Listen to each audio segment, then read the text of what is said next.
আসসালামু আলাইকুম। আপনারা এখন দেখতেছেন আহ, ঢাকার যে খুবই উন্নত মানের একটা রাস্তা, যেখানে এই সময় প্রায় দেখা যাইতো অনেক অনেক গাড়ি, একটা পর একটা গাড়ি লেগেই থাকতো। তা আজকের নির্বাচন উপলক্ষে প্রায় শূন্য বললেই চলে, দুই একটা গাড়ি দেখা যাচ্ছে। শুধু ইমার্জেন্সি মুহূর্তে যেগুলো সম্ভবত, আমার তাই তো মনে হচ্ছে, এখানে অ্যাম্বুলেন্স, জরুরি সেবা যেগুলো আছে এগুলো যাচ্ছে।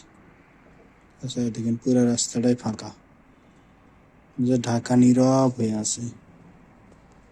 সবাই আছে সেই দিনের প্রতীক্ষায়, নতুন একটা দিন আগামীকালকে।